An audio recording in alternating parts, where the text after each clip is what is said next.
지난주 나눴던 19장 말씀에서 흰 말 탄 자가 등장합니다. 하늘이 열리고 흰 말 탄 자가 나오는데 흰 말 탄 자의 이름은 충성과 진실, 하나님의 말씀, 왕의 왕, 주의 주였습니다. 하나님의 말씀을 충성스럽고 진실되게 반드시 이루고 또 약속하신 모든 것을 이루어 가신다라는 하나님의 다시 한번 확증이기도 합니다. 그리고 그 모습은 십자가 달렸던 그 초라하고 약한 모습이 아니라 심판하러 오시는 그 모습은 왕의 왕, 주의 주라고 선포할 수 있을 정도로 통치자의 모습으로 오시게 될 것입니다. 그런데 12절에 그 자신 외에는 아무도 알 수 없는 이름이 기록되어 있다라고 쓰여 있습니다. 이 말의 의미가 중요합니다. 제 이름은 박재영입니다. 밀양박 씨의 재상제의 길령입니다. 재상 오랫동안 하라고 부모님께서 지어준 이름인데 제 이름에는 특별한 비밀이 없습니다. 그냥 그런 이름입니다. 근데 충성과 진실, 우리가 그 이름을 보고 듣는다고 해서 그 의미를 다 알 수는 없습니다. 내가 하나님의 말씀을 믿고 하나님의 말씀 따라 살고 그 삶 속에서 그 약속의 말씀이 이루어져 가는 것을 경험한 사람만이 예수 그리스도의 이름이 충성과 진실이다, 또 하나님의 말씀이다라는 진짜 의미를 알게 되는 거예요.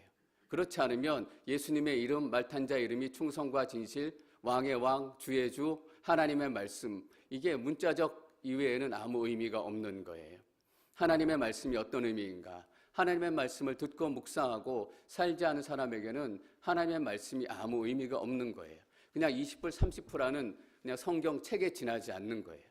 그러나 하나님의 말씀의 능력을 경험한 사람들에게는 20불, 30불짜리의 값어치가 아니라 내 인생을 주고도 바꿀 수 없는 영원한 소망의 말씀과 약속이 이 안에 있다는 걸 알아요.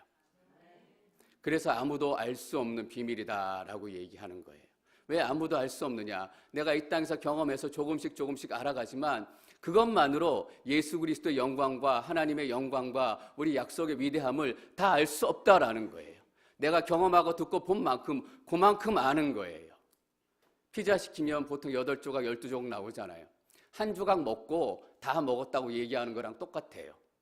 그래서 사도 바울은 고린도 후서에서 전서에서 얼굴과 얼굴을 맞대어 보는 것처럼 명확하게 알 때가 올 것입니다. 그때가 되면 그 이름의 의미가 무슨 뜻인지 우리가 다 알 거예요. 근데 그 이전에는 우리가 이름의 의미를 어렴풋이 알기는 하지만 다 모른다라는 거예요. 진짜 의미는 예수 그리스도, 성령, 하나님 외에는 아직까지는 다 알 수 없다라는 거예요. 여러분 기대가 되지 않아요? 여태껏 하나님 믿으면서 예수님 믿으면서 성령의 역사를 경험하면서 그렇게 많은 은혜를 경험했는데 그게 12조각 피자 조각 중에 한 조각밖에 안 된다라는 거예요. 아직 11조각이 남았어요. 아직 그 의미를 우리가 다 알지도 못하는 거예요. 내가 그렇게 은혜를 받고 눈물을 펑펑 흘리고 내가 하나님 아니면 살아갈 수 없습니다, 내가 그래서 목사로 살고 싶습니다 라고 결단했는데 그 은혜가 다가 아니다는 거예요. 여러분, 이름의 의미를 알지 못할 정도로 더 깊은 은혜와 더 깊은 비밀과 더 큰 축복이 그 가운데 있다라는 거예요. 우리는 계속 알아갈 거예요. 계속 그 능력을 경험할 거예요. 그래서 매일매일의 신앙생활이 새 노래를 부르고 매일매일을 놀라는 거예요. 아, 예수님이 이르신 분이셨어? 예수님이 이런 능력을 가신 분이셨어? 매일 깜짝깜짝 놀라는 거예요. 전 여러분들의 입이 매일 안 다물어지기를 축원합니다. 놀래서 저도 매일 놀라는 거예요. 이번 주 내내 제가 지난주 감기 때문에 꼼짝을 못했는데 누워있으면서 또 새로운 하나님의 은혜를 누리는 거예요. 내가 아무것도 못할 것 같은데 또 하나님께서 이렇게 세워주셔서 새 능력 주시고, 야, 말씀을 가서 증거하고 싶다, 이 능력의 하나님의 말씀을 선포하고 싶다, 이 새로운 은혜 주시는 거예요. 그 예수님께서 흰말을 타고 나타나셨어요. 17절 말씀 저희가 지난주에 못 나눴는데 19장 17절 말씀 계속 읽겠습니다. 17절 시작. 그리고 나서 나는 한 천사가 태양 안에 서 있는 것을 보았습니다. 그는 공중에 나는 모든 새들에게 큰 소리로 외쳤습니다. 오라, 너희는 하나님의 큰 잔치에 모여 장군의 살과 장사들의 살과 말들과 그 위에 탄 사람들의 살과 자유인이나 작은 사람이나 큰 사람이나 모든 사람들의 살을 먹어라. 이게 비밀이에요. 19장에 어린 양의 혼인 잔치가 있었어요. 근데 20장에 보니까 하나님의 큰 잔치가 있어요. 서로 다른 잔치가 아니에요. 어린 양의 혼인 잔치, 하나님의 큰 잔치인데 어떤 사람에게는 혼인 잔치가 돼요. 근데 어떤 사람에게는 하나님의 큰 잔치, 심판을 경험하고 하나님의 진노를 경험하는 자리가 되는 거예요. 여러분, 구원이 있다라는 의미가 무슨 의미일까요? 심판이 있다라는 의미예요. 심판이 있다라는 의미가 어떤 의미일까요? 구원이 있다라는 의미예요. 천국도 있고 지옥도 있고 심판도 있고 구원도 있는 거예요. 하나님의 큰 잔치에 선포해요. 심판이 임하게 될 것이다 라고 선포하면서 공중을 날아다니는 새들에게 명령해요. 가서 왕들과 장군들과 큰 자에서 작은 자부터 자유인이든 종이든 그들의 살을 다 찍어서 먹으라는 거예요. 나를 지켜주었던 모든 살들이 다 뜯겨나가요. 나를 지켜주리라고 믿었던 모든 것들이 다 뜯겨나가는 거예요. 여러분, 무엇을 의지하고 계세요? 무엇이 내 살이라고 생각하고 계세요? 그것들이 다 무너진다라는 거예요. 21장에 다음 장에 가보면 새 예루살렘 성벽하고 도성에 나오는데 성벽이 뭐로 되어 있냐 하면 사파이어와 진주와 다이아몬드와 에메랄드가 되어 있는 거예요. 우리가 사파이어와 에메랄드와 다이아몬드 붓둑을 살잖아요. 내 살처럼. 근데 천국에 가니까 그게 벽돌이에요. 성벽을 짓는 거라고요. 하늘나라 가고 하나님의 구원을 경험하면 아무것도 아닐 그것들을 붙들고 내가 욕심내며 사는 거예요. 근데 다 뜯어먹긴다라는 거예요. 마지막 심판 때가 오면 내가 가지고 내가 지킬 수 있다라고 생각했던 것들이 살이 뜯겨나가듯이 얼마나 고통스럽겠어요, 여러분. 새들이 와서 내 살을 쪼아서 먹는다라고 생각해 보세요. 고통 중에 고통이에요. 실제로 새가 날아와서 살을 쪼아 먹는다는 것이 아니라 하나님 믿지 않고 살고 우상을 믿고 살고 하나님 말씀대로 살지 않았던 사람들은 그렇게 심판을 받는다라는 거예요. 19절 말씀 계속 읽을까요? 19절 읽겠습니다. 시작.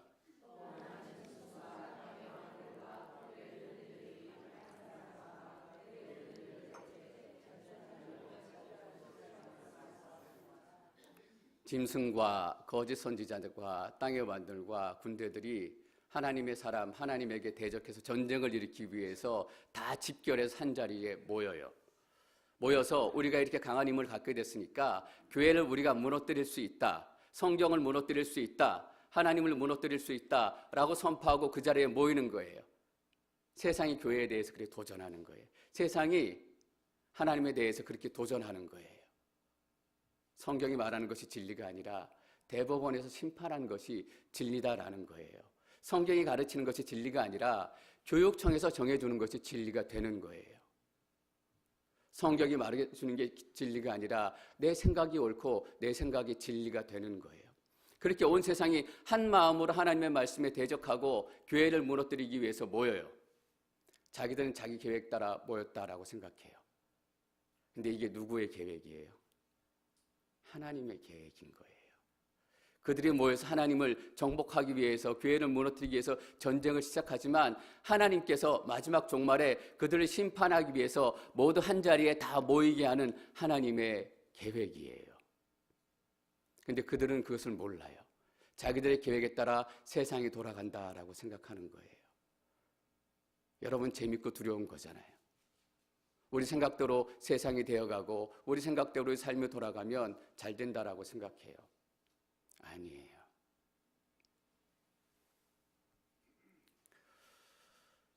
이런 생각을 제가 하게 됐어요. 이렇게 하지 말고 하나님의 계획이 좀 달랐으면 어떨까? 얼마 전에 기사를 보니까 나이지리아에 있는 크리스찬 학교에 10대 소녀 학생들이 보코하람이라는 무장 테러 단체에 대해서 단체로 납치를 당했더라고요. 몇 명은 풀려났고 몇십 명은 아직도 묶여있고, 얼마 전에 또 어떤 사진을 보니까 인도에서 성경을 가르치던 목사님 부부가 힌두교 극단주의자들에 의해서 붙잡혔어요. 너희가 왜 성경을 가르치냐? 너희가 왜 교회를 세워서 예배를 드리느냐? 그래서 길거리에 두 사람을 끌고 나왔어요. 그리고 길거리 한가운데 목사님, 사모님 옷을 홀딱 벗기고 그 자리에 세웠어요.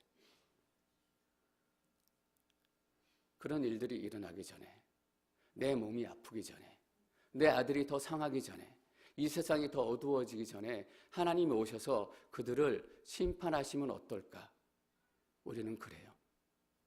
근데 하나님은 그 사람들이 한 곳에 모이게 하고 그 사람들이 이 세상을 다 정복할 것처럼 만들어요. 그리고 나서 심판하세요. 목사이지만 저도 다 이해할 수 없어요. 왜냐하면 여전히 저는 제 중심으로 하나님의 말씀과 종말을 보기 때문이에요. 에스겔 39장 7절 말씀을 한번 같이 읽을까요? 39장 7절 읽겠습니다. 시작. 내가 내 백성 이스라엘 가운데 내 거룩한 이름을 알리고 내 거룩한 이름이 더 이상 모독당하지 않게 할 것이다. 그러면 내 여호와 이스라엘의 거룩한 이임을 저 민족들은 알게 될 것이다. 이거예요. 내가 이 땅의 하나님이고 내가 이 땅의 창조주이고 내가 이 땅의 주인인 것을 세상으로 알게 하겠다. 그리고 너희들이 알게 하겠다라는 거예요. 우리 중심으로 성경을 보기 시작하고 우리 중심으로 하나님의 계획을 보기 시작하면 하나님의 계획이 다 이루어졌을 때 우리 이름이 드러나야 속이 시원해요. 지금 저희가 19장 말씀의 배경이 에스겔 39장 말씀이에요. 에스겔 39장에도 살들을 뜯어먹고 새들과 짐승이 와서 왕들을 잡아먹는 그런 비유가 나와요. 근데 그 비유의 목적이 뭐냐 하면 내 이름을 거룩한 이름을 알리고 내 거룩한 이름이 더 이상 모독당하지 않게 하는 거예요. 여러분, 내 중심으로 보면 성경이 이해 안 되는 구절이 너무 많은 거 아세요? 아무리 이해하려고 하고 아무리 공부해도 이건 잘 이해가 안 돼요. 근데 관점이 바뀌어서 하나님 중심으로 보고 하나님의 영광으로 보면 성경이 뚫리기 시작하는 거예요. 성경이 열리기 시작하는 거예요. 여러분, 눈이 열린다라는 의미가 어떤 의미일까요? 내 중심으로 보는 성경이 하나님 중심으로 바뀌어서 보이고 들려지기 시작한다라는 거예요. 39장 7절의 뒷부분에 뭐라고 되어 있냐면 그러면 내가 여호와 이스라엘의 거룩한 이임을 이스라엘의 하나님임을 세상이 알게 하겠다라는 거예요. 어떤 의미냐 하면 여러분의 하나님임을 세상이 알게 된다라는 거예요. 세상이 이기는 것 같고 교회가 망하는 것 같고 믿음의 사람들이 다 쓰러지는 것 같은데 하나님께서 이 시간들을 통해서 세상을 심판하시면 우리가 결국 옳았다라는 것이 증명된다라는 거예요. 여러분, 믿음으로 사는 게 쉽지 않아요. 목사로 사는 것도 쉽지 않고 크리스찬 직장인, 크리스찬 의사, 또 크리스찬의 마음을 가지고 장사하는 것도 쉽지 않습니다. 그런데 결국은 여러분들이 승리하게 될 거예요. 여러분 안에 있는 예수 그리스도, 여러분 안에 있는 여호와가 영광을 받는다라는 의미는 여러분이 승리하게 된다라는 의미예요. 내 중심으로 막 살아서 내가 이길 것 같지만 그러면 패배해요. 하나님의 중심으로 살고 내가 힘들 것 같지만 그러면 결국 우리가 승리해요. 우리가 필리핀 아우리치를 떠나잖아요. 한 일주일 정도 떠나게 되는데 비행기 항공료도 비싸고 준비해야 되는 것도 많고 일주일 정도 휴가도 내고 어렵게 시간을 마련해야 돼요. 일주일 휴가면 가족들하고 너무 좋은 시간 보낼 수 있어요. 일주일 휴가면 또 거기에 들어가는 비용이면 가족들하고 정말 멋진 휴양지에서 휴가를 보낼 수 있어요. 근데 그렇게 하지 않고 지금은 내 삶을 좀 희생하고 내 것을 하나님께 드리기 시작하는 거예요. 그러면 필리핀 아우리치 갔다 오면 그 어떤 휴가에서 느꼈던 아름다움과 행복보다 더 큰 하나님의 영광과 행복을 누리게 되는 거예요. 제가 그것을 경험한 사람이에요. 제가 아우리치 다니면서 목회의 꿈이 시작됐던 것 같아요. 아, 이게 하나님 안에서 사는 행복이구나. 이게 하나님 안에서 사는 기쁨이구나. 직장 다니면서 가장 바쁠 때 시간을 내서 휴가 간다고, 여러분 한국 직장은 저 휴가 갑니다라고 얘기하기도 쉽지 않아요. 사실 눈치 보여요. 가장 바쁠 때 휴가를 내고 가니까.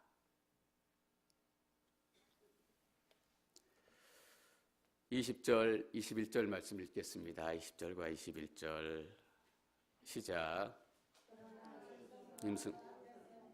19장 20절 시작. 그러나 짐승과 그 앞에서 이적들을 행하던 거짓 예언자가 그와 함께 사로잡혔습니다. 거짓 예언자는 짐승의 표를 받은 사람들과 그의 우상들에게 경배하는 사람들을 이런 이적으로 현혹했던 자입니다. 그들은 모두 산채로 유황에 타오는 불못에 던져졌습니다.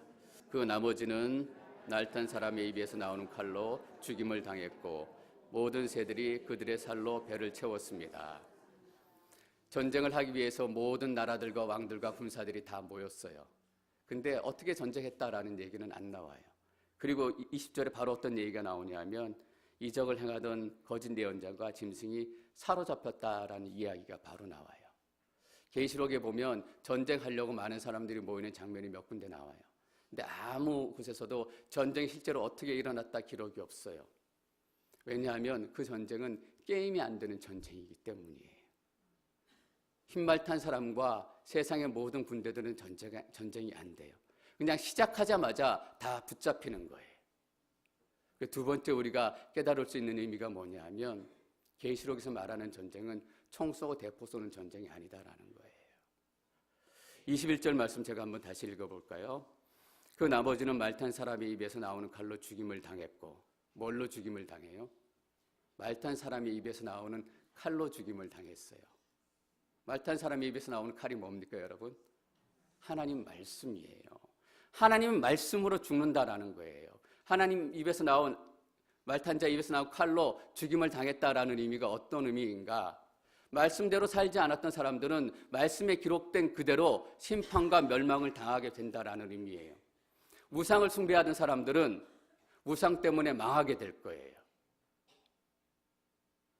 저것이 내 인생의 주인이다 라고 돈을 보고 평생 쫓아갔던 사람들은 결국 돈 때문에 망하게 돼요. 힘이 세상을 살아가는 나의 우상이다 라고 얘기했던 사람은 결국 힘 때문에 망하게 된다라는 거예요. 다른 사람들을 속이지 마라, 거짓말하라. 하나님의 말씀대로 살지 않고 계속 이 세상에 거짓말하고 속이기 시작하면 결국 어떤 형벌을 받아요? 서로가 서로를 못 믿어요. 왜냐하면 내가 24시간 내내 예를 들면 거짓말하는데 상대편도 계속 거짓말한다고 생각이 들 거 아니에요. 그리고 연인이 사랑한다, 내가 목숨을 바쳐 너를 사랑한다 라고 얘기할 때마다 저건 거짓말이야. 사랑한다고 고백할 때마다 거짓말 탐지기를 작동해야 되는 거예요. 얼마나 끔찍하겠어요. 말은 한마디 한마디가 믿어지지 않고 저게 진짜일까 가짜일까, 나를 속이는 게 아닐까, 이렇게 평생을 살아간다라고 생각해 보세요. 제가 여기 와서 올라와서 박재영 목사입니다 라고 여러분한테 얘기할 때마다 여러분들이 계속 그렇게 생각하게 된다는 거예요. 정말 박재영 목사 맞나? 못 믿으니까 출생증명서 내고 졸업증명서 내고 성적증명서 내고 그래야 믿어준다라는 거예요. 얼마나 고통스러워요, 여러분. 말씀으로 심판받는다라는 것이 이런 의미예요. 원수를 사랑하라. 사랑하지 못하게 돼요. 서로 거짓말하고 미워하면 어떻게 돼요? 다 원수가 되잖아요. 그러면 결국 아무도 사랑하지 못하게 되는 거예요. 여러분, 사랑하는 사람이 한 사람도 없고 나를 사랑해주는 사람이 한 사람도 없는 세상을 한번 생각해 보십시오. 그 자체가 바로 심판이에요. 계시록 16장 13절 말씀을 함께 읽겠습니다. 16장 13절. 또 나는 용의 입과 짐승의 입과 거짓 예언자의 입에서 개구리 같은 새 더러운 영이 나온 것을 보았습니다. 그들은 이적을 행하는 귀신의 영입니다. 그들은 전능하신 하나님의 큰 날에 전쟁을 위해 온 세상의 왕들을 소집하러 갑니다. 온 세상의 왕들을 식부장애처럼 전쟁을 하러 소집하러 가는데 그 전에 뭐가 있어요? 용과 짐승과 거짓 선지자의 어디에서? 입에서 개구리 같은 더러운 영이 나와요. 제가 16장 함께 나눌 때 개구리 밤새도록 개굴개굴 거리며 믿게 된다라고 말씀드렸잖아요. 나 없으면 이 교회 안 돼. 나 없으면 이 교회 안 돼. 계속 이 얘기 들으면 진짜 나 없으면 이 교회 안 될 것 같아요.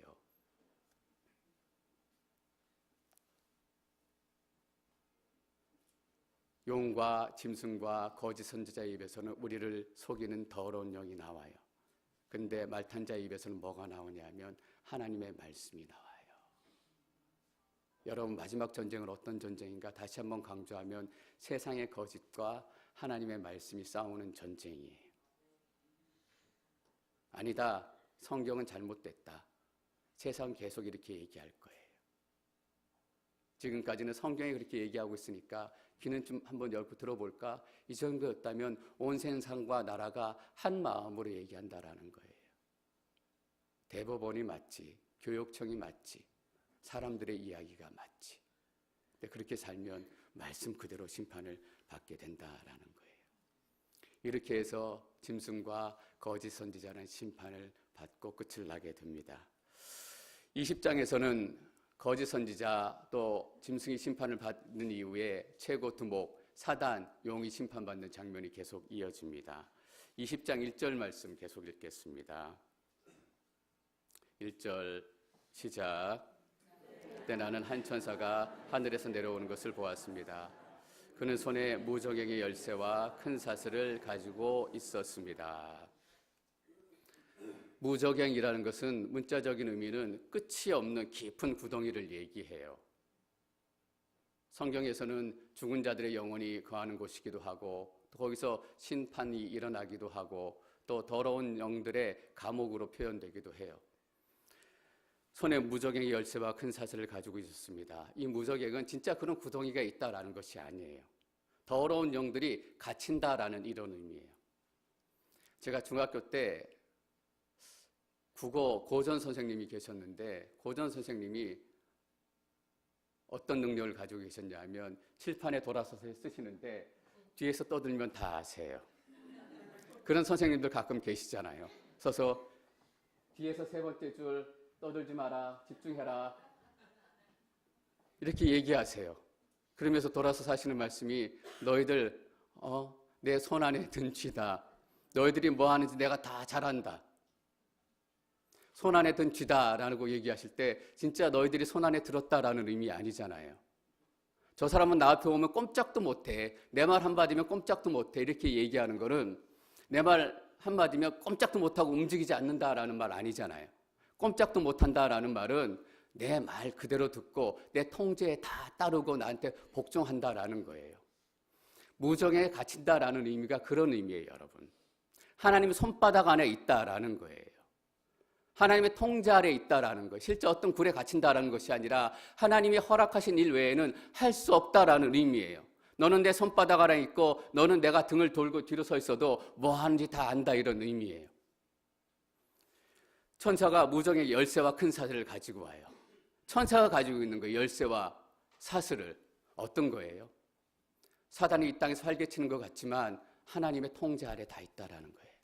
사단이 움직이고 사단이 사람들을 괴롭히고 사람들을 유혹하는 거 그냥 하나님께서 힘이 없어서 그런 것이 아니라 하나님의 계획 때문에 그냥 놔두신다라는 거예요. 우리가 계시록 말씀을 묵상하면서 여러 번 나눴어요. 우리는 그냥 뚝 떨어진 존재가 아니다라는 거예요. 우리가 몸 아픈 거, 우리가 속상한 거, 우리가 어려운 거 그냥 우연히 일어난 일 아니에요. 그 어려운 일들 속에 반드시 하나님의 계획이 있어요, 여러분. 지금 우리 다 몰라요. 왜냐하면 여전히 우리는 우리 중심으로 그 사건들을 보기 때문에 내 몸 아파요, 내 몸 아파요. 이게 중요해요. 여러분 그거 중요하지 않다라는 말 아니에요. 하나님도 우리 몸이 아픈 걸 너무 고통스럽게 생각하세요. 그 전에 제가 한번 말씀드렸잖아요. 제가 너무나 힘든 인생의 시기를 보내고 있을 때 기도하는데 예수님이 피눈물을 흘리고 있는 모습을 제가 보게 됐어요. 피눈물을 흘릴 만큼 예수님이 나의 고통에 대해서 아파하신다라는 거예요. 근데 그 고통을 통해서 하나님께서 이룰 일들이 있으신 거예요, 여러분. 무정에게 열쇠는 사단에게 주어진 것이 아니라 하나님의 천사에게 주어진 거예요. 여러분 지금 몸이 아프고 힘들고 때로는 돈이 없고 자식들이 속색이고 하나님의 계획이 여러분들 안에 있어요. 흔들리지 마세요. 2절 말씀 제가 읽겠습니다. 2절 같이 읽겠습니다. 시작. 그는 용 곧 마귀이며 사탄인 옛뱀을 붙잡아 1000년 동안 묶고, 용으로 불리기도 하고 마귀라고 불리기도 하고 사단이라고 불리기도 하고 옛뱀이라고 불리기도 해요. 여러분, 제가 뭐라고 말씀드렸어요? 어떤 이름을 가지고 등장하든, 어떤 무기를 가지고 등장하든, 어떤 가면을 쓰고 등장하든 마귀, 용, 사단, 옛뱀, 이것들은 하나님의 손바닥 아래 있다라는 거예요. 때로는 우리가 우리를 경제적인 문제로 가지고 흔들어요. 때로는 관계의 문제를 가지고 흔들어요. 때로는 여러 가지 문제를 가지고 우리의 삶을 흔들기도 하고 교회를 흔들기도 하고 우리의 믿음을 흔들기도 해요. 그러나 그들은 어때요? 결국은 하나님의 심판을 받게 된다라는 거예요. 여러분, 여러분의 고난이 어떤 모습으로 여러분 삶에 찾아올지라도 두려워하지 않기를 축원합니다. 하나님의 손바닥 안에 있고 그것들은 무적행에 갇힌 존재들입니다. 3절, 4절 말씀 계속 읽습니다. 3절과 4절 시작.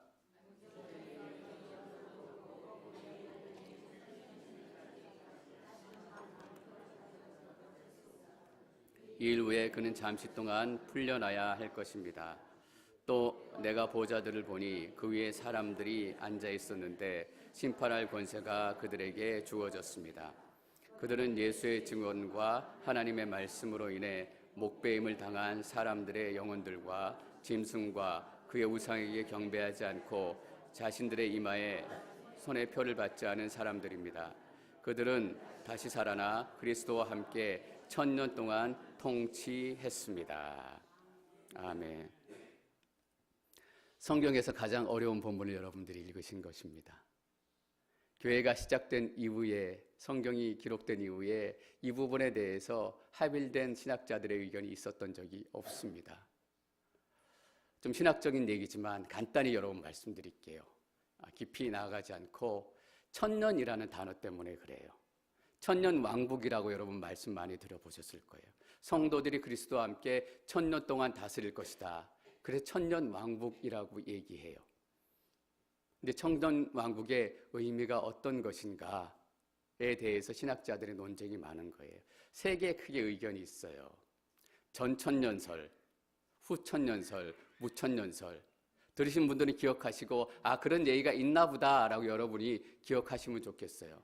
전천년설은 뭐냐면 이 1000년 왕국 전에 예수 그리스도가 재림한다라는 거예요. 후천년설은 뭐냐면 후천년, 1000년 후에 예수 그리스도가 재림한다라는 거예요. 그리고 무천년설은 그것은 상징적인 의미이고 이미 그 1000년 시대가 시작이 됐다라는 거예요. 그래서 그것이 꼭 1000년을 얘기하는 것이 아니라 이 교회 시대에 예수 그리스도와 함께 성도들이 통치하는 이 시대를 얘기한다라는 세 가지 의견이에요. 조금 복잡하잖아요. 근데 여러분 이렇게 생각하시면 좋아요. 아버지가 퇴근하고 오시는데 저녁 먹고 오시느냐?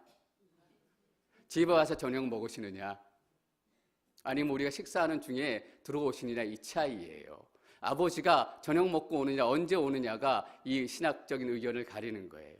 전천년, 예수님이 1000년 전에 왕국 전에 오시고, 후천년, 1000년 왕국 후에 오시고, 무천년, 이미 시작됐고 어떤 특정한 시대를 얘기하는 것은 아니다라는 거예요. 의견들이 다 달라요. 다양한 의견들이 다 받아들여져요.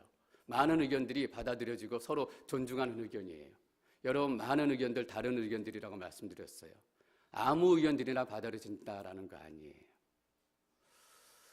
그런 주장을 가지고 하는데 중요한 게 뭐냐 하면 이 세 가지 신학자를 가지고 있는 사람들의 의견은 다르지만 공통된 의견이 있다라는 거예요. 이게 중요해요. 뭐냐 하면 전천년, 후천년, 무천년은 뭐 때문에 구분됐어요? 예수 그리스도께서 언제 재림하시느냐. 공통된 게 뭐냐면 예수님은 다시 오신다. 반드시 다시 오신다라는 거예요. 예수님의 재림이 없으면 전천년, 후천년, 무천년 다 의미가 없어요. 여러분, 안고 없는 찐빵인데 그 찐빵 안고 없는 걸 갖다 놓고 이게 찐빵이냐 만두냐 싸워보니 무슨 의미가 있겠어요. 그거예요. 이 신학적인 논쟁의 의미가 있는 것은 예수님이 반드시 다시 오시기 때문이에요. 여러분, 우리는 예수님이 다시 오시는 것을 기다리는 사람이에요.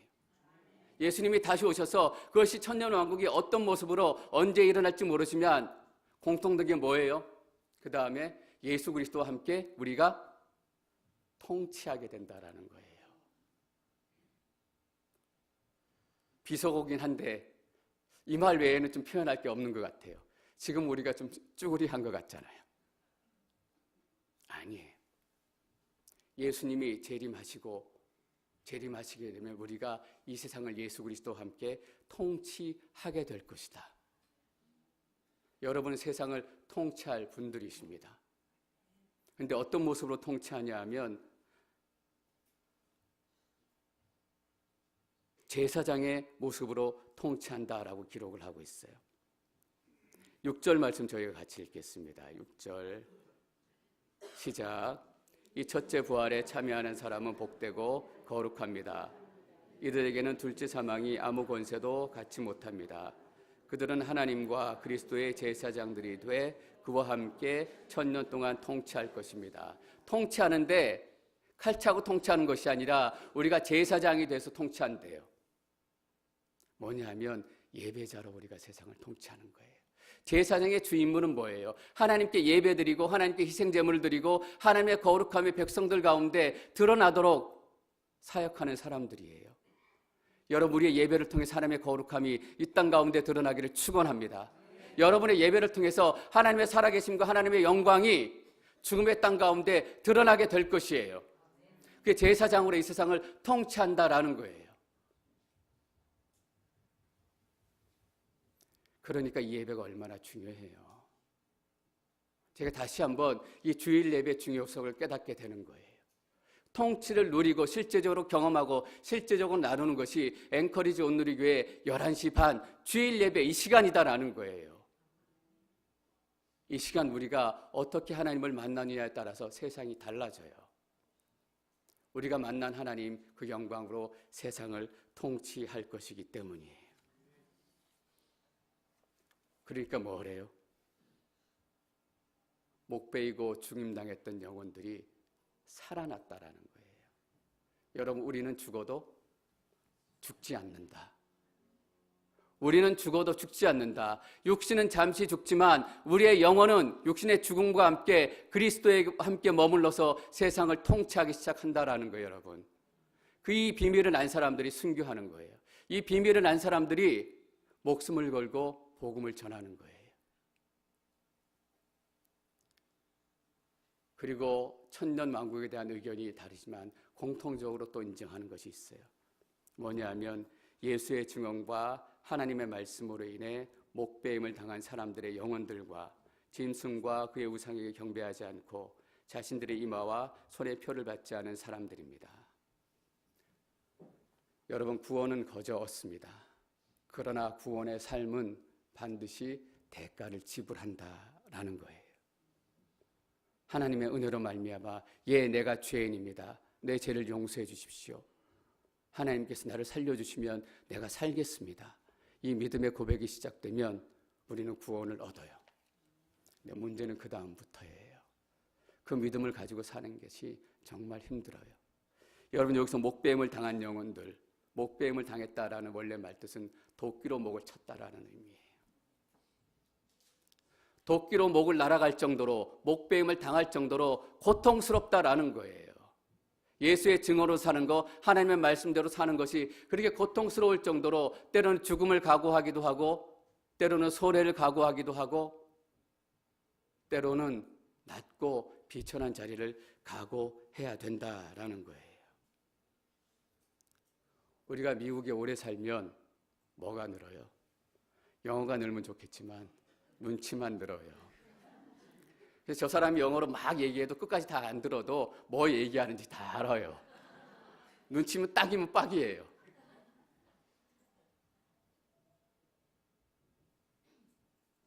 영어 잘하려면 대가가 있어야 돼요.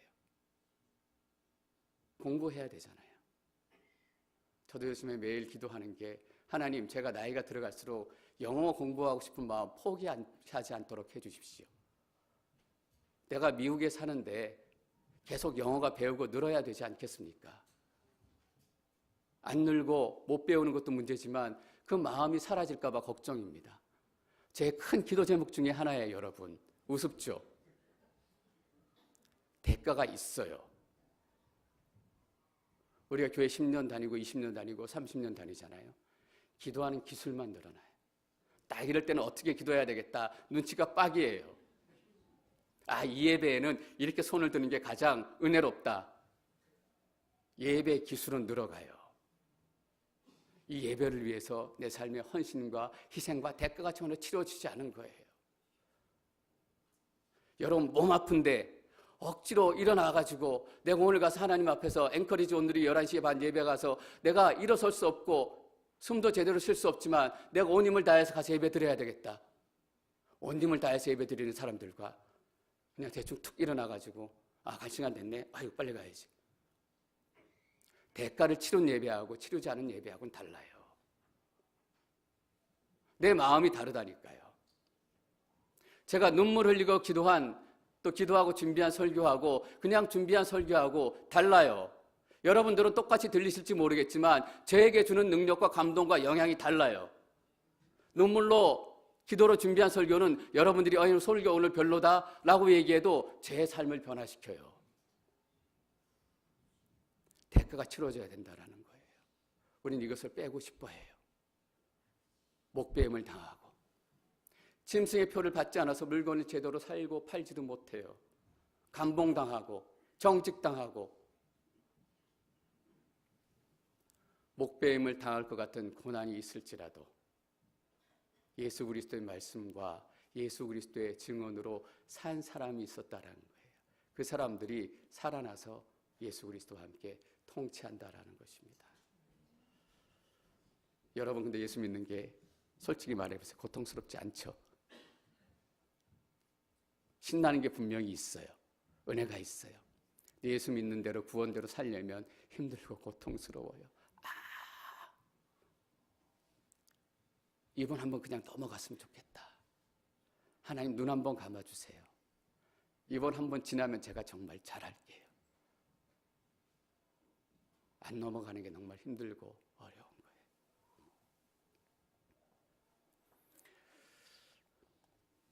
5절 말씀 저희가 같이 읽겠습니다. 5절 시작.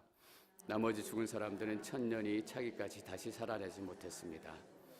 이것이 첫째 부활입니다. 여러분 놀라운 이야기예요. 성도의 죽음은 부활이다라는 거예요. 우리가 죽는 순간 진짜 첫 번째 부활을 경험하게 돼요. 야, 이것이 진짜 사는 거구나. 이것이 영원히 사는 거구나. 어떤 건지 다 모르시겠죠. 저도 다 몰라요. 근데 하나님께서 이렇게 말씀하세요. 이것이 첫 번째 부활이다. 이것이 진짜 사는 것이다. 내가 예수 믿는 것 때문에 인사 한 번 더 하고, 예수 믿는 것 때문에 내가 한 번 더 굽신거리고, 예수 믿는 것 때문에 내가 자존심 한 번 더 상하고, 내가 죽으면 거기서 예수 그리스도의 생명이 부활하는 거예요. 그러면 은혜가 임하기 시작하는 거예요. 여러분 복잡한 얘기니까 길게 하지 않을게요. 천년 왕국에 대해서. 근데 천년 왕국에 대해서 이번에 제가 스타디를 하면서 어떤 글을 읽으면서 이 인사이트를 얻게 됐어요. 뭐냐 하면 천년 왕국에 대한 많은 신학적인 논쟁에 대한 의견들이 있어요. 근데 신학적인 논쟁보다 더 중요한 건 내가 믿고 있는 신학을 신학의 말씀 그대로 가지고 사는 거예요.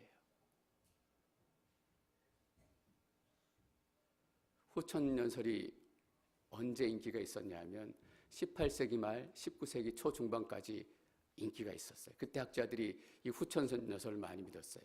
그때 사회적인 환경이 어땠냐 하면 산업혁명이 시작되고 계몽주의가 시작되고 과학이 발전되기 시작하고 사람들의 머리가 깨어지기 시작했다라는 거예요. 더 많이 생산하고 더 많이 갖고 더 많이 부를 누리게 됐어요. 그러니까 사람들이 어떻게 생각하냐 하면 우리가 복음을 잘 전하고 교회를 잘 세우면 이러다가 천년왕국 파라다이스가 이 땅 가운데 오겠다라고 생각한 거예요. 왜냐하면 너무나 환경들이 좋아지기 시작했기 때문이에요. 근데 이들의 문제점은 뭐냐 하면 예수님 오시기 전에 천년왕국이 우리가 이렇게 잘 살면 세워질 텐데 우리의 힘으로 천년왕국을 세워보자라는 거예요. 우리의 힘으로 천년왕국을 세워볼 수 있다라는 거예요. 우리의 힘으로 세울 수 있어요? 없는 거예요, 여러분. 사람의 힘으로 되는 것이 아니라 하나님의 은혜로 되는 거예요. 그래서 그것이 어떻게 깨어졌냐 하면 1차 세계대전과 2차 세계대전으로 깨어진 거예요. 그냥 이대로 있다가 천년왕국이 오는 게 아니구나. 사람들은 점점 나빠지겠구나. 세상은 점점 어두워지겠구나. 18세기 말 19세기 초에 이 후천연설을 주장했던 사람 중에 대표적인 두 사람이 있어요. 미국의 최고의 신학자 존 에드워즈예요. 미국 신학의 최고봉이에요. 미국 철학의 최고봉이에요. 그리고 미국의 최고의 부흥사 찰스 핀이라는 목사님이 계세요. 이 목사님은 미국 최고의 부흥사예요. 이 두 분이 이 후천연설 믿음을 가지고 어떻게 사역했냐 하면, 그래서 우리는 선교해야 된다. 그래서 우리는 복음을 전해야 된다. 왜냐하면 우리가 복음을 전하고 선교하고 교회를 세우고 사람들이 하나님을 믿게 해서 이 땅에 천년왕국이 임하게 해야 된다라는 소망을 가진 거예요. 여러분, 어떤 의미로 제가 이 말씀드리는지 알겠죠? 그들을 가지고 있는 신학이 이론에 머물러 있지 않았다라는 거예요. 그들이 그렇게 믿었기 때문에 하나님의 말씀대로 살아야 되겠다. 내가 그래서 복음을 증거해야 되겠다. 그래서 그들의 신학이 선교 역사의 태동이 된 거예요. 여러분, 전천년설이 유행했던 적이 있어요. 19세기 후반부터 20세기 초반이에요. 19세기 후반에 미국의 대부흥사 한 명이 나타나요. D.L. 무디예요. 세상이 더 어려워질 거 있고 환란과 휴거와 이런 것들을 믿었던 사람이에요. 7년 대환란, 휴거, 사람들이 이 환란에 잘 지나도록 예수 그리스도의 복음을 증거하고 이 어려운 때, 종말의 때를 예수 그리스도의 믿음으로 이겨낼 수 있도록 복음을 전해야 되겠다라고 결심을 한 거예요. 그래서 복음을 증거했어요. 전천연설이라는 신학이 그냥 신학으로 머물러 있는 것이 아니라 자기의 삶으로 들어오는 거예요, 여러분. 그래서 D.L. 무디가 그때 18세기 후반에 부흥회를 하고 사람들에게 이 복음을 전했을 때 청년들이 그 말씀을 듣고 뜨거워진 거예요. 맞다. 어려움을 당한 사람들에게 환란이 오기 전에 복음을 증거해야 되겠다라고 결단하고 청년들이 세계 선교사로 막 나가기 시작했어요. 그 선교사들이 어디로 왔냐면 1800년도 말에 조선 땅으로 온 거예요, 여러분. 신학이 그냥 삶의 머리에 머물러 있는 것이 아니라 삶이 된 거예요. 그래서 D.L. 무디와 같이 경험했던 미국의 부흥을 조선 땅에서도 경험하고 싶다. 그들이 누구예요? 1907년 평양 대부흥의 주역이 되었던 숨은 사람들이에요. 이 얘기 드리고 싶은 거예요, 여러분. 뭘 많이 알고 있느냐, 어떤 이론을 알고 있느냐, 이것도 중요해요. 계시록 우리가 어떻게 잘 공부하고 은혜 받느냐, 이것도 중요해요. 더 중요한 건 뭐예요? 이 말씀대로 사는 거예요, 여러분. 목배임을 당하는 것처럼, 도끼로 우리 인생을 찍는 것처럼 그렇게 살지 않으면 아무 의미가 없어요. 여러분, 그렇게 살지 않으면 충성과 진실, 하나님의 말씀, 왕의 왕, 주의 주, 이 의미를 하나도 알 수 없는 거예요. 여러분, 예수 믿고 병 낫는 경험도 있어야죠. 예수 믿고 쓰러졌던 비니 씨가 일어나는 경험도 올 거예요. 그러나 우리가 예수 믿고 증거하는 이 복음 때문에 다시 살아나는 사람들이 있다라는 거예요. 하나님께서는 D.L. 무디와 찰스 핀이 그뿐만 아니라 여러분들을 통해서 이 시대의 부흥이 일어나기를 원하는 거예요. 천년왕국이 우리에게 반드시 있다. 예수님께서 반드시 오신다. 우리가 예수님과 함께 반드시 승리하게 될 것이다. 결론은 뭐예요? 세상이 이길 것 같지만 사단이 진다라는 거예요. 여러분, 힘내시기 축원합니다. 몸 아파서 힘드시죠? 돈 없어서 힘드시죠? 여러 가지 일 때문에 바쁘잖아요. 그러나 그 일을 뛰어넘어서 하나님께서 여러분들을 통해서 시대를 바꾸는 놀라운 역사를 행하실 줄 믿습니다.